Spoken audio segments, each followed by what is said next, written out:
Bismillahirrahmanirrahim. Assalamualaikum warahmatullahi wabarakatuh. Alhamdulillah wa kafa wa sallallahu ala nabiyil mustafa wa ala alihi wa ashabihi ahli sidqi wal wafa wa ba'du. Teman-teman sekalian, para jamaah yang dirahmati Allah Subhanahu wa taala. Ini pertemuan kita yang ke-7 dari pembahasan tafsir dan tadabbur Qisorul Mufassal. Qisorul Mufassal adalah surat-surat yang dimulai dari Ad-Duha sampai surat An-Nas. Dan surat yang kita akan bahas pada sore hari ini di Indonesia adalah surat Az-Zalzalah. Surat Az-Zalzalah. Penting diingat bahwa banyak yang membacanya surat Al-Zalzalah dan ini kurang tepat sebenarnya. Ini kurang tepat karena zai huruf alif lam syamsiyah hingga dia Az-Zalzalah. Baik. Dan surat ini juga disebut dengan surat Az-Zilzal. Surat Az-Zilzal, di mana baik Az-Zalzalah maupun Az-Zilzal sama-sama artinya guncangan. Sama-sama artinya guncangan dan sama-sama diambil dari kata yang berada di dalam ayat pertama. Hanya saja kalau zilzal, Az-Zilzal, maka jelas ada teksnya zilzalah. Adapun kalau zalzalah maka masdarnya guncangan. Baik. Allah Subhanahu wa taala firmankan, idza zulzilatil ardu zilzalah, apabila bumi digoncangkan dengan guncangan yang dahsyat. Kira-kira para jamaah sekalian, jika mendengar atau membaca surat atau ayat dengan pembahasan seperti ini, mengiranya ini makkiyah atau madaniyah? Saya yakin para jamaah, bahkan termasuk yang mungkin telah atau baru mengikuti tafsir di pengajian kita kali ini saja sudah paham ya, saya sering singgung bahwa yang seperti ini tipikal surat-surat atau ayat-ayat makkiyah karena bicara tentang hari kiamat. Praktis ya, itulah topik utama dari pembahasan surat-surat makkiyah, yaitu diantaranya menegaskan tentang konsep hari akhir yang diingkari oleh musyrikin Quraisy. Adapun orang-orang di Madinah, kaum muslimin kebanyakannya, mereka sudah menjadikan hal itu sebagai hal yang diimani, take it for granted, sehingga tidak perlu diperjelas. Dan memang langka ya kita dapatkan surat Madaniyah bicara tentang hari kiamat, sangat langka. Bahkan itu satu dari ciri surat Makkiyah sebenarnya. Tapi ini surat meskipun ya awalnya bicara tentang kiamat, bahkan seluruhnya bicara tentang kiamat, kemudian juga dia pendek ayatnya. Ini per ayatnya pendek dan jumlah ayatnya juga sedikit gitu ya. Maka ini sebenarnya kalau kita tebak-tebakan ini pasti saya yakin para jamaah sekalian akan tebak ini surat Makkiyah.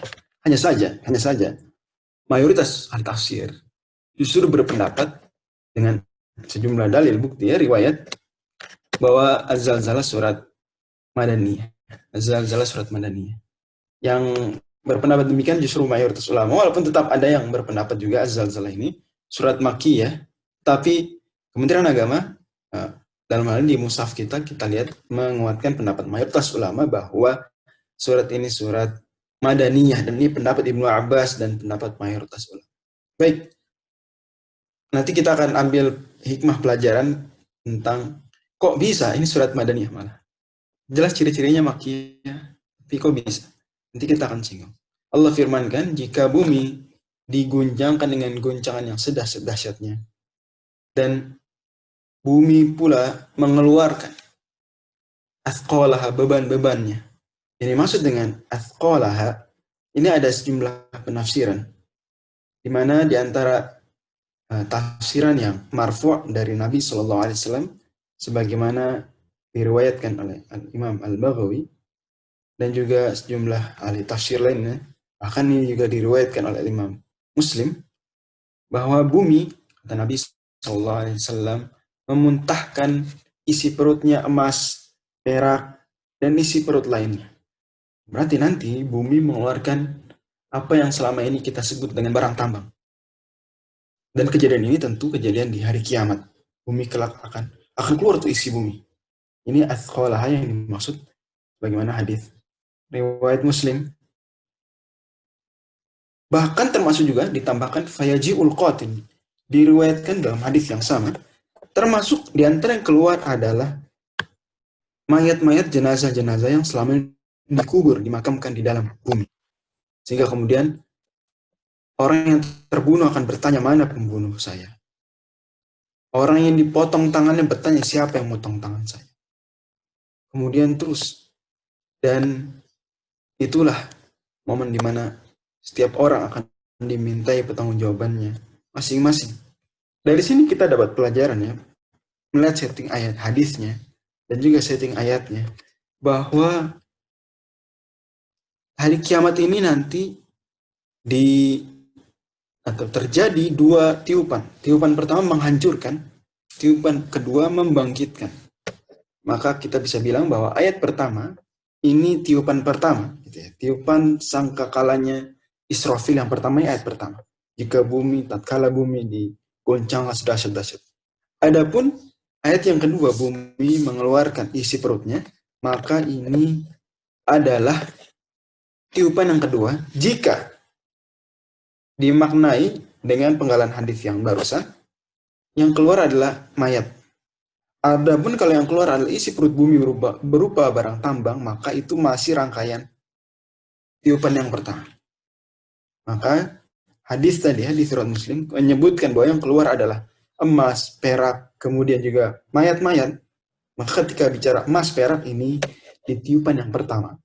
Saat bumi hancur, termasuk di dalamnya kehancuran itu keluar isi perut bumi dari barang tambang. Kemudian setelah hancur, Allah atau izinkan malaikat Israfil meniup sangkakala yang kedua, maka keluarlah isi perut bumi yang berikutnya, itu para mayat tadi, dan dalam keadaan sudah hidup. Baik. Cukup jelas barangkali dari penjelasan ini. Lanjut. Kemudian kata Nabi SAW, atau kata Allah Subhanahu Wa Taala, wa qala al-insanu malah, dan manusia kemudian berkata, malah, kenapa ini? Bumi kenapa ini? Manusia bertanya seperti ini dalam pembahasan tiupan yang pertama. Tiupan yang pertama. Bagaimana dengan tiupan yang kedua? Dalam keadaan tiupan yang kedua juga memungkinkan. Tetapi yang nampak ayat ketiga ini bicara tentang tiupan yang pertama. Mungkin ada yang bertanya, kok bisa sih satu ayat ini bicara tiupan kedua, tiupan ketiga, tiupan pertama? Kok bisa? Ini memang mungkin dalam sastra bahasa Arab atau dalam gaya bahasa Arab, ilmu balaghah, namanya laf dan nashr. Laf dan nashr itu urutan pembahasan bisa ditukar. Urutan pembahasan bisa ditukar. Jadi 1-2 kemudian bisa 1-2 lagi, bisa juga 1-2 kemudian 2-1.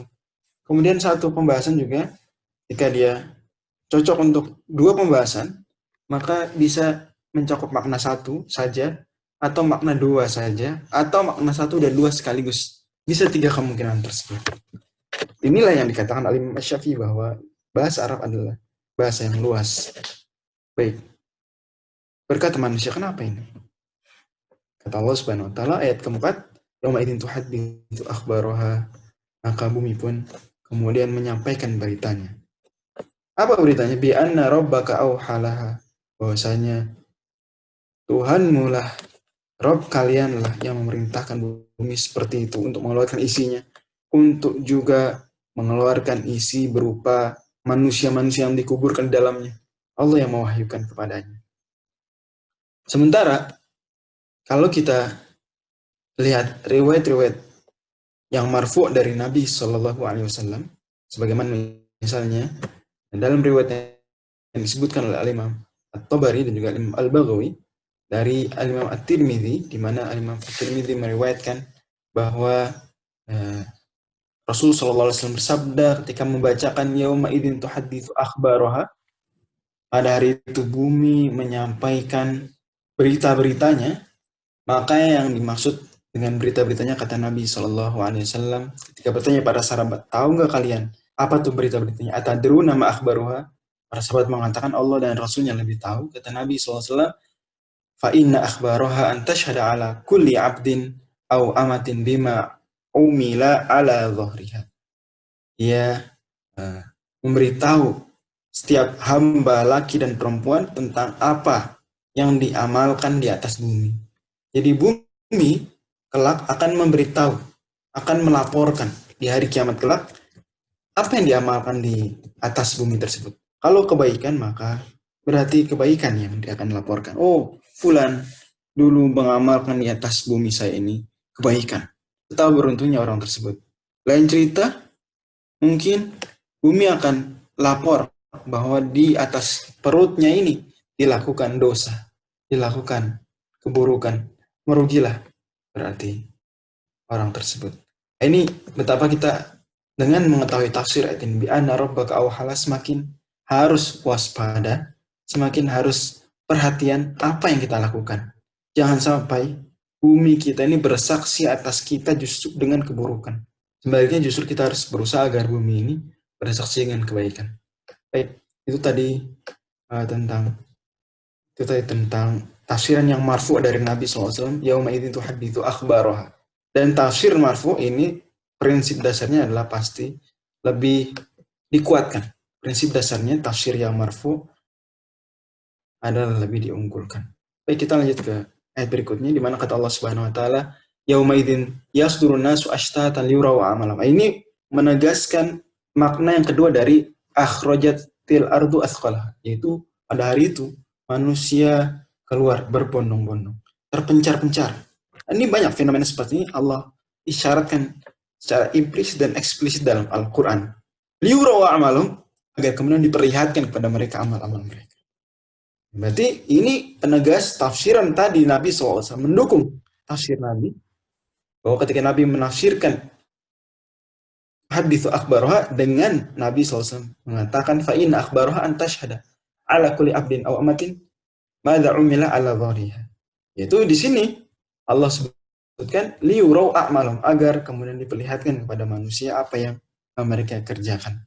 Kata Allah, faman ya'mal mithqala dzarratin khairan yarah. Barang siapa yang mengamalkan dari kebaikan walaupun mithqala dzarrah, seberat zarrah. Zarrah tafsiran klasiknya, tafsiran klasik atau makna asal dari zarrah itu sendiri adalah bibit. Adalah bibit.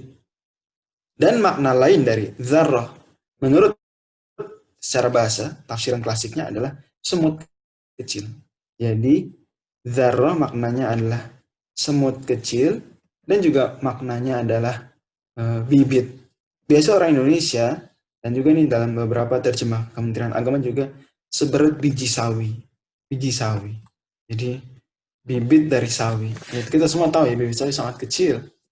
Atau semut juga kecil. Adapun zarrah dalam istilah bahasa Arab modern, maka zarrah dimaknai dengan atom. Maka zarrah dimaknai dengan apa? Dengan atom. Dan ini tidak bertentangan dengan tafsiran klasik, karena pada akhirnya yang ingin Allah Subhanahu wa taala ungkapkan adalah kecilnya hal tersebut. Ini kebaikan sebetapa kecilnya pun, ya, meskipun seberat atom, atau berapa sih? Berapa nanogram itu apa namanya? Bobotnya. Nah, ini tentu hampir-hampir tidak dianggap bobotnya, tapi demikianlah Allah Subhanahu wa taala akan mempertimbangkan dan akan memperlihatkannya. Barang siapa beramal kebaikan, walau seberat biji sawi, akan dia melihat balasannya. Bumi akan melaporkan dan dia akan melihat balasannya. Dan barang siapa yang mengamalkan keburukan sekecil apapun, dia akan melihatnya.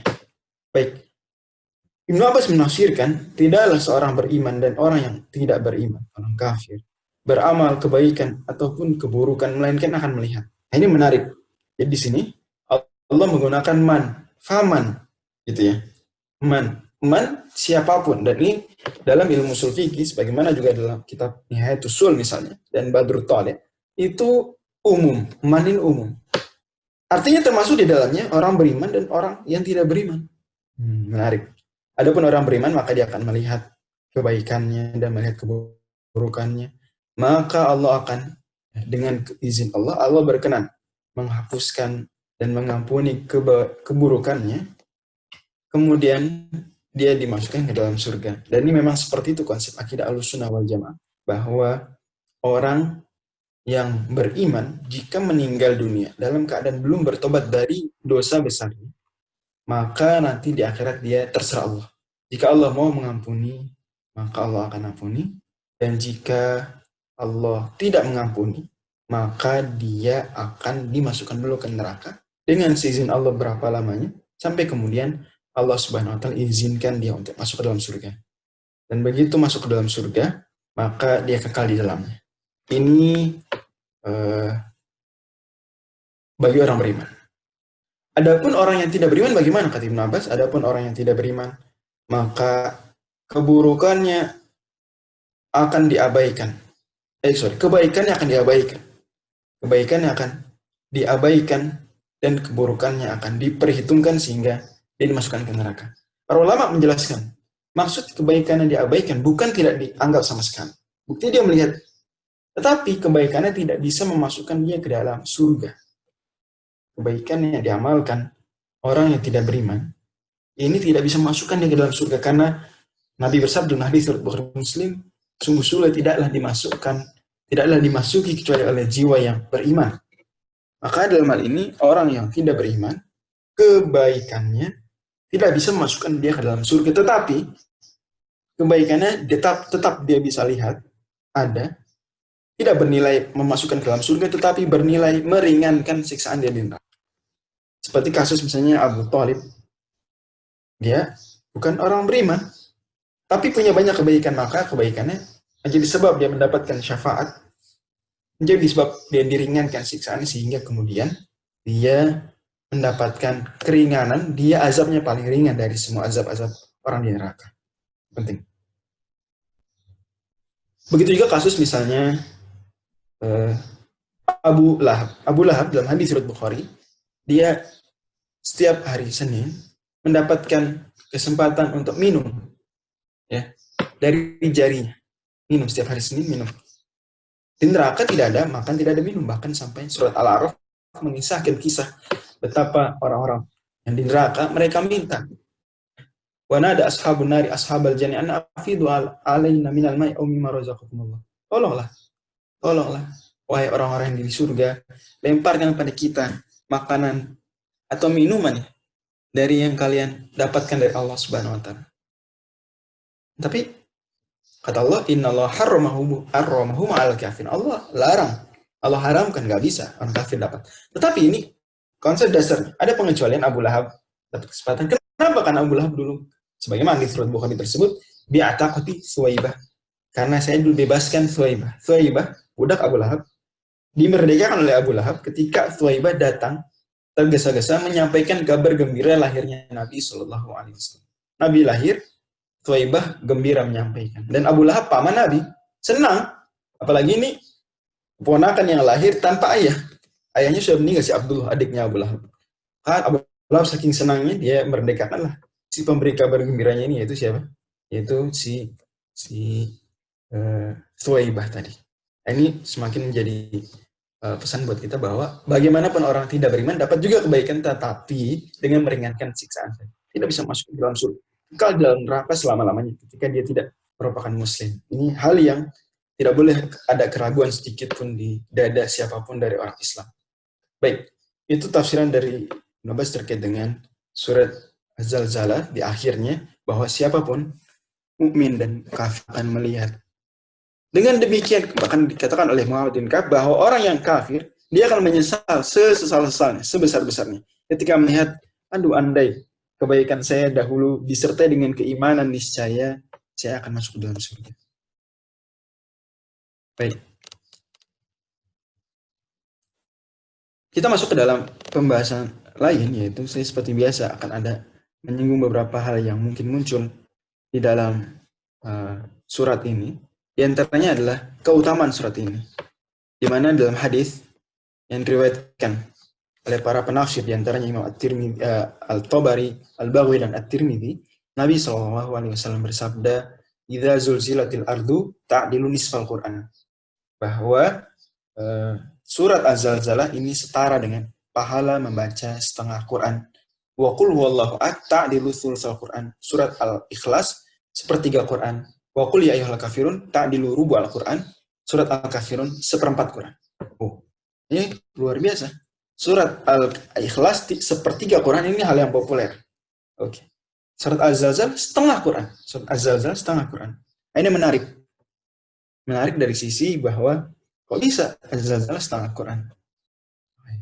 Hebat sekali ini pahalanya atau kandungannya. para ulama ketika menjelaskan hadis seperti ini, maka mereka katakan ini kandungan dan atau pahalanya. Tentu pahala ini tidak merupakan kepastian, berharap. Adapun kandungan maka adalah sebuah hal yang mendekati kepastian. Ini tafsiran yang hampir pasti. Az-Zalzalah disebut berpahala atau berpahala setengah Quran atau berkandungan setengah Quran karena Quran isinya dapat dikatakan akidah dan hukum. Akidah dan hukum. Ya, dengan pembagian Quran jadi dua, maka dikatakan Al-Quran isinya akidah dan hukum. Maka Az-Zalzalah ini unsur-unsur terpenting akidah ada di dalamnya. Walaupun tidak mengandung hukum. Juga bisa dikatakan Al-Quran bicara tentang hukum dunia dan hukum di akhirat. Hal-hal terkait dengan dunia dan terkait dengan akhirat. Maka Az-Zalzalah bicara tentang hari akhir. Ini setengah, karena sisanya bicara tentang dunia. Ini setengah yang lain. Bisa terpahami ya. Adapun pahala, maka kita berharap pada Allah Subhanahu wa Ta'ala semoga dengan membaca surat Az-Zalzalah yang dia memberikan efek takut, dia memberikan motivasi beramal, maka menjadi kita dapat setengah pahala akan hal tersebut. Kemudian juga poin berikutnya ada terkait dengan tanda seperti biasa daun waru seperti angka 5. Ini lagi-lagi kita bertemu ya, sudah 3 kali berturut-turut. Sekarang kita bertemu di ayat yang ke-6. Di pertemuan Al-Qadar, 2 pertemuan sebelumnya kita sudah singgung bahwa surat Al-Qadar 5 ayat kecuali menurut Syami dan Makki. Menurut Syami dan Makki itu dia 7 ayat. Yang waktu itu saya sebutkan Basri, itu keliru saya salah menyebutkan waktu di pertemuan Al-Qadar, yang benar Syami dan Makki. Jadi mazhab Syami dan mazhab Makki. Mazhab Syami itu 2, Dimashqi dan Himsi. Itu menganggap itu akhir ayat. Kemudian di surat Al-Bayyinah kemarin kita juga sudah singgung di mana Allah Subhanahu wa taala firmankan di ayat mukhlishina lahuddin titik. Itu ayat ya, bagi lagi-lagi Syami dan Makki. Kemudian sekarang ada lagi yauma idziyas turun nasu ashtata. Ashtata ada tanda. Jangan lupa ini tanda artinya dalam selain Kufi, dalam mazhab penghitungan ayat Quran selain Kufi, artinya selain kita ini Kufi masuk. Selain kita dan yang juga sama dalam qiraat Kufi, yaitu Asim, Hamzah, dan juga Al-Kisai dan Khalaf, ini menganggapnya bukan akhir ayat. Tapi ada selain Kufi yang menganggap ini akhir ayat.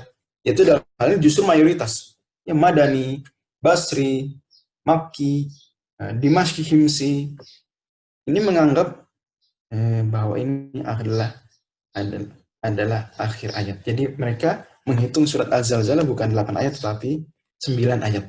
9 ayat. Jadi dia baca yauma idzi yasdurun nasu ashtata, ganti akhir ayat. Kemudian liyurau a'malahum, akhir ayat. Jelas ya? Sekarang kita masuk dan nutup ke 5 pelajaran terpenting dari surat Az-Zalzalah seperti biasa. Namun ada satu poin terpenting lagi yang mungkin kita skip tadi, yaitu apa hubungan koneksi antara Az-Zalzalah dengan surat sebelumnya. Ini ilmu munasabah. Surat Az-Zalzalah sangat erat hubungan dengan surat Al-Bayyinah karena surat Al-Bayyinah menyebutkan tentang orang kafir dan orang beriman, balasan masing-masingnya. Maka sama di sini surat Az-Zalzalah juga menyebutkan siapapun yang beramal kebaikan sekecil apapun akan melihat balasannya, siapapun beramal keburukan akan melihat balasannya, sama saja baik dia mukmin maupun kafir. Maka dia connect di sini. Juga dari sisi bahwa surat Az-Zalzalah dan surat Al-Bayyinah dia sama-sama bicara tentang akhirat, ada unsur akhiratnya. Ini Al-Bayyinah bicara tentang neraka dan surga, surat Az-Zalzalah bicara tentang balasan di akhirat setelah kiamat, yaumul hisab dan semisalnya. Seolah Allah ingin mengatakan bahwa di surat Al-Bayyinah orang-orang kafir masuk neraka, orang beriman masuk surga. Maka di sini Allah tegaskan bahwa sebenarnya pun orang kafir yang masuk neraka punya kebaikan. Dia melihat kebaikannya. Cuma karena tidak beriman maka tidak bisa masuk ke dalam surga. Walaupun meringankan siksaan mereka. Juga Allah mau bilang bahwa bahwa orang beriman meskipun masuk surga, tapi dia sebenarnya akan melihat juga keburukannya. Dan kalau Allah tidak ampuni keburukannya, dosa besarnya belum dia tobati, maka dia akan masuk neraka dulu. Walaupun pada akhirnya akan masuk surga dan kekal di dalam surga. Pada akhirnya semua orang akan melihat balasan kebaikan atau keburukannya tanpa terkecuali. Bahkan termasuk yang telah bertobat dari keburukan akan melihat. Jadi akan melihat catatan dosanya. Cuma sudah ada keterangan misalnya sudah terampuni atau sudah diampuni oleh Allah Subhanahu wa taala, sudah ditaubat. Tapi tetap akan melihat. Maka itu jangan sampai kita berani-berani melakukan dosa karena itu akan menodai catatan kita. Meskipun catatannya kemudian ada keterangan sudah diampuni, tapi tetap noda, tetap hal yang aib. Baik, pelajaran yang pertama dari surat Az-Zalzalah adalah pentingnya mendakwahkan selalu tentang akidah. Az-Zalzalah surat Madaniyah. Mayoritas ulama berpendapat di surat Madaniyah, tetapi tetap dia tentang akidah. Dari sini betul konsepnya bahwa Makkiyah ini lebih fokus pada akidah dan Madaniyah praktis tidak begitu menekankan akidah, ya. Nampak seperti itu. Artinya secara eksplisit tidak bicara akidah, tapi secara implisit jelas semua ayat Quran itu bicara tentang akidah tanpa terkecuali. Semua menguatkan keimanan, semua terkait langsung tidak langsung dengan akidah. Tetapi ternyata ada surat Madaniyah. Ini jelas bicara tentang akidah. Full. Maka ini pesan buat kita, dan juga para pendakwah mungkin, agar senantiasa memperhatikan penjelasan tentang akidah. Meskipun sudah masa-masa mungkin, ya orang sudah, yang objek dakwahnya sudah paham akidah, tapi tetap ditekankan tentang akidah. Ini jelas ya. Kemudian, selanjutnya, pelajaran yang kedua adalah surat Az-Zalzalah ini membuat kita harus ingat tentang akhirat, tentang kiamat. Tentu tidak berarti kita berlebihan sampai dikit-dikit tanda kiamat, apalagi tanpa dalil. Tidak boleh seperti itu. Tapi justru harus kita proporsional. Jika ada dalilnya maka itu tanda kiamat. Jika tidak ada dalilnya maka ya pada akhirnya semua sekarang sudah dekat hari kiamat. Toh diutusnya Nabi Muhammad SAW pun adalah tanda kiamat. Tapi menyebutkan ini tanda kiamat, ini tanda kiamat tanpa dalil tidak boleh, karena itu perkara gaib. Tapi kita Muslim harus punya mindset bahwa kematian dekat, kiamat mungkin kiamat besar masih lama, tapi intinya dia tidak mendapatinya, tidak menjumpai, tapi kiamat kecil dia, kematian dia pasti akan jumpai, dan itu kapanpun dapat terjadi. Malah kita bisa ya dengan tanda-tanda hadis-hadis yang ada dalam sunnah terkait dengan tanda kiamat juga dalam Al-Quran, kita bisa mengatur ya, melihat tidak mungkin kiamat itu besok langsung, tidak mungkin ya, karena ada proses-proses peristiwa-peristiwa yang itu bertahun-tahun, 40 hari dulu, terus 7 tahun, terus 7 tahun berikutnya, terus 40 tahun. Ini peristiwa ini ada rangkaiannya, sehingga nggak mungkin besok kiamat. Apalagi kalau besok bukan hari Jumat, maka nggak mungkin kiamat itu pasti Jumat. Pasti Jumat. Tapi kalau kiamat itu kiamat besar, kita bisa perkirakan. Selama belum ada tandanya sama sekali, tanda-tanda yang berangkaian itu, maka kita bisa perkirakan, masih cukup lama. Sekian tahun lagi. Tapi kiamat kecil kita sekarang bisa tiba. Sekarang juga bisa tiba. Jelas ya? Baik. Itu pelajaran yang kedua. Pelajaran yang ketiga adalah bahwa jangan pernah remehkan saksi-saksi Allah dari kalangan benda mati. Benda yang kita anggap mati kelak akan menjadi saksi. Tangan kita akan jadi saksi. Kaki kita jadi saksi. Mata kita jadi saksi. Ya. Bumi kita jadi saksi. Tangan di tempat kita berada nih. Jeddah kah? Jakarta kah? Bekasi kah? Depok kah? Jadi saksi. Jogja kah? Jadi saksi. Jangan pernah remehkan. Jangan pernah hanya memandang pandangan orang lain saja. Atau malah lebih parah ya. Tahu dipandang Allah tapi tetap nekat melakukan dosa. Ini parah. Tapi yakini juga bahwa benda mati sekeliling kita, kamar kita akan jadi saksi. Kantor kita jadi saksi. Rumah kita jadi saksi. Sekolah kita jadi saksi. Kampus kita jadi saksi. Asrama kita jadi saksi. Pasar kita, mall kita jadi saksi. Semoga Allah jaga. Semoga Allah lindungi. Baik. Kemudian pelajaran yang keempat adalah bahwa amal baik dan buruk itu jangan dilihat dari kecil besarnya, tapi dilihat dari kepada siapa dia dilakukan. Amal kecil, meskipun kecil, tapi karena dipersembahkan kepada Allah yang Maha Besar, dia besar. Amal buruk, meskipun kecil, tapi karena Anda lakukan di depan Allah yang Maha Besar, itu buruk, itu besar. Jangan pernah anggap bahwa amal kecil, amal besar itu dilihat dari besar kecil, enggak. Tapi dilihat selalu dari buruk baiknya.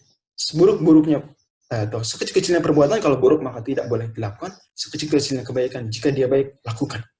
Pelajaran terakhir adalah bahwa manusia atau kelak akan merasakan kiamat. Kiamat terjadi pada dua sangkakala, dua tiupan. Tetapi tiupan pertama hanya akan dirasakan oleh orang-orang yang tidak beriman. Terbukti di sini Allah bilang, wa qala insanu ma, manusia berkata, ada apa ini? Adapun orang beriman maka dia sudah tahu kiamat. Ya.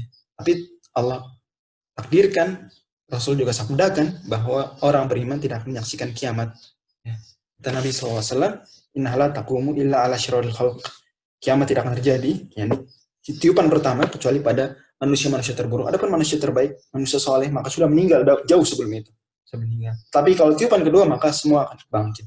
Jadi yang bertanya, malah itu berarti dia tanda tidak beriman selama ini. Tidak tahu ilmunya, tidak ngaji. Allah alam bisawab. Ini barangkali yang bisa kita kaji di pertemuan sore hari ini. Mohon maaf sekali lagi, saya ucapkan mohon maaf pada para jamaah sekalian tadi mungkin nunggu sekitar 13 menit. Ini saya call down 13 menitnya, agar tetap kita dapat pertemuan setengah jam. Nah tadi jujur saya benar-benar lupa skip ya, karena sedang diskusi, juga penting forum nasional juga tadi. Mohon maaf sekali. Wallahu a'lam bishawab. Subhanakallahumma wa bihamdika asyhadu an la ilaha illa anta astaghfiruka wa atubu ilaik. Wassalamualaikum warahmatullahi wabarakatuh.